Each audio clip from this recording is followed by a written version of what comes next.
The Children and Youth Board was set up by the Department for Education and Skills, and it's for children and young people throughout the UK, and we have 25 board members aged 8 to 18. It's their opportunity to consult and do regional work with other children and young people locally to find out their views and feed them into policy. And kind of lots of the stuff that they've done have been real issues that affect children and young people.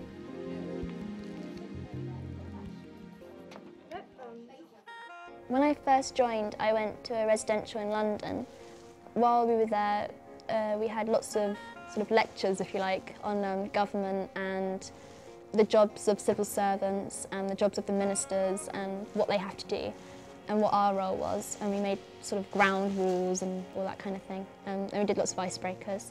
What we're going to do first, just to get you finding out a bit about yourself, we're going to split you into 5 groups of 6. Okay, I have something we have really in common. We're members of the Children and Youth Board. Am I writing? Do you want to write? Oh, I know what is different. We live all in different parts of the country. It also gave them an opportunity to kind of share what they wanted to get out of being involved in the board. I want to learn more about the government and how the government works, and also just how to ask for young people's opinions and how to work with other people in groups of different sizes and how to meet other people. I actually want to do something good, and I thought this will be a good opportunity for me to actually have my opinions heard. I'm here to help young people with bad backgrounds such as alcohol misuse, drug misuse. I'm just here to meet new people from England and Ireland. I just want to help young people in general try and get youth clubs for the local communities. We all experience bad experiences and good experiences, and I want to change it so children mostly have good experiences. I think really the reason I wanted to get involved in the first place was to try and make a difference to lesbian and gay young people, because I do know what it's like, because I've been there through school, no support, all that kind of stuff. So really for me that's what it's about, getting that part of young people, well, those young people's voice heard. Well, I'd like it to help build my confidence a tiny bit more, because it may not look like it, but I am quite shy. And I do join groups really for confidence building and to make new friends and contacts. Well, and I want to learn that other children will have fun, not just me. I'm here to try and pass on young people's views from my area so they can be influenced at a national scale. I want to give us more of a say, I want to give us more rights, because it's our country as well, and at the moment we're just not listened to, and we're treated as lesser and less wise than the adults. Well, I want to get opinions from rural people, especially children, heard in the places where the decisions are made, so that it's not just urban views, it's rural as well. It's just to make sure young people get heard, and to make sure DfES actually listens to what young people want rather than writing everything themselves. Meeting new people, and they all have different opinions and backgrounds, and it's really interesting because we are quite a diverse group. I'm here because I like voicing other people's opinions and my own for young people. Basically, learn what we can do for the communities. I get a chance to say what I think about. I hope that the Children and Youth Board will have the power to make decisions at government level which will affect the everyday life of children and young people. I hope that my role in it will represent the people of Northern Ireland and the issues which affect them. So it was a good opportunity to help other people and also be able to gain something for yourself while you're young, which will contribute to something when you're older. Within that residential, they also did policy training, working out, what the Department for Education and Skills does, what government is all about, how policy is made, etc., so that they got a really good understanding, so that they could actually work out how they could feed their views into it. Around spending money. Shall we put the government priority? Yeah. Was it theirs or was it what you did? So it gave them the opportunity to look at different policy areas and work out what they were actually interested in as young people, and trying to draw together some kind of consensus of what issues they wanted to look at. And what you've got to do is read the government responses and say, yeah, I think they're quite good, what they've suggested, or no, they're not, and why you don't think they're not. And then maybe you can answer some of those as well. That's fine, yeah. Grand. What did you just say, Daniela, about you think it'll keep people out of mischief, Trouble, out yeah. of trouble? Yeah, So keep if people out of trouble. So if they've got something to do, they're not just hanging around streets and causing trouble. They're doing something, so they don't need to like occupy themselves by making trouble for themselves. Yeah. Since then we've had another residential in Manchester where they told us about what our regional work would be.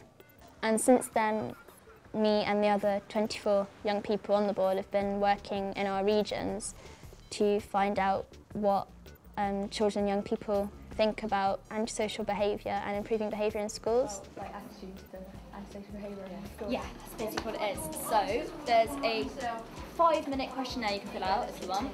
Or if you've got any bright ideas and you want to go away quickly, just put them in the ballot box. Lots of people say that they do participation with young people, but I think this actually gives them an opportunity to feed right into policies that affect them and actually tell government what they think, and I think that's quite a rarity. The latest one's the Youth Green Paper, where I'm making sure that I get as many young people's views in it as possible. The Youth Green Paper is all about making more opportunities for young people to get involved at a local level. For instance, like there are going to be opportunity funds where young people have to be involved in deciding how the money is spent by the local council, so the council will have the money but they can't spend it without young people's agreement and consultation with them. I found out a lot about the Youth Green Paper, a lot about what people thought of the actual Green Paper and of the consultation afterwards. I fed that back to the Minister at the meeting we had a while back and felt she really listened to that. The thing is that the Green Paper itself, the actual document, and also in government thinking about what would go in that document, was preceded by quite a lot of consultation with young people. You just see this other life, that there is something really different, and it's not just gangsters on the street and just parks and stuff, but there is something else for you to do, and if you want and if you put effort into it, you can hopefully just try and be part of this other life. For people who find their writing quite a chore, there could maybe be different forms of collecting the data, like pictures or doing it orally, recording it with video or tape recordings. So just to have different sources of media to get the information. And just really seeing the minister and how much she's doing, and actually seeing that she cares, because when you see people on TV, they talk but they don't always look like they care. But when a minister went around talking to us and met with us, and it was important because I felt appreciated and I felt that what I was doing is good, and there is a point of me being here. It's very, very important to us that we hear your voices on all these important subjects. I think particularly the work you're doing in your regions and getting other people to realise that they've got you as a way of feeding in what they think is particularly important. So thank you very much for all of that. From being involved in the whole process, I've learnt quite a lot. I've learnt how to so listen to people's views without getting too defensive when they sort of disagree with me. And then afterwards still, you know, be friendly and have a cup of coffee with them and a chat, you know. Hey guys! And I mean, we've had confidence workshops and time management workshops, so I've had to be a lot more organised with myself since I've been on the board. And I've had to be a lot more confident as well with speaking to people and going places and speaking to my peers that who I might not have met before. And, do you know what it's about, or would you like a bit? I've enjoyed really the whole process, and I think the Children Youth Board have enjoyed the whole process.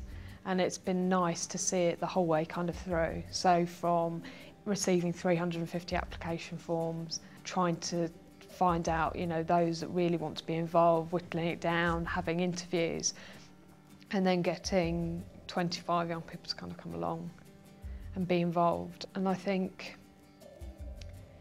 probably, yeah, they've grown and developed, but I think the biggest kind of impact that I've seen is they've actually changed the thinking within the DfES, so that people now, policy officials are standing up and kind of thinking to themselves, actually, this is about children and young people, we should be involving them in the work that we're doing. And that, for me, is probably one of the biggest kind of impacts, because it means that they've realised that, children and young people do have a voice, and if they're creating policies that affect them, they should be involved, which is, very good. I've learned loads from it, and it's definitely an experience and definitely helped me in the future. One of our big tasks this year was to carry out consultations on the Youth Green Paper. We would just like to start by saying thank you to all the young people who filled in the questionnaires, gave their views on youth matters, and even got others to give their views. Even if it's not necessarily all the things we say that are appreciated, at least the ministers and other people that work like in DfES and all will know what young people really think. I enjoyed meeting the minister because I got to tell her what I thought about things she proposed. I've learned more about the minister, more about MPs and government. It's been really good to actually get listened to instead of being ignored, and people thinking that they know what we want instead of asking us actually what we do want. You can't always put yourself in someone else's shoes, and that's why I think it's important that you have representatives of this certain group. There's no other system or forum in place for meeting people from all areas of the UK apart from this that I know of, and for that reason I think it's a very important thing that we're doing. The future looks bright because there's so many opportunities for young people. Adults are starting to sit up and take notice that yes, we do need to actually get young people's views on part. We need to get young people involved because these issues will affect them, and that the young people are the future, and so if we make the wrong decisions now, they'll be the ones that suffer in the future. In total, 20,000 young people responded to the government consultation. That is the biggest response ever to any government consultation that has ever been carried out. That shows just how much young people do want to have their say.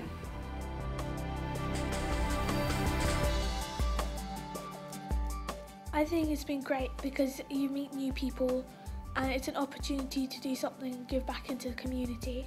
Whatever my future will hold, this will be a good stepping stone to it, and useful experience and useful qualities achieved from it.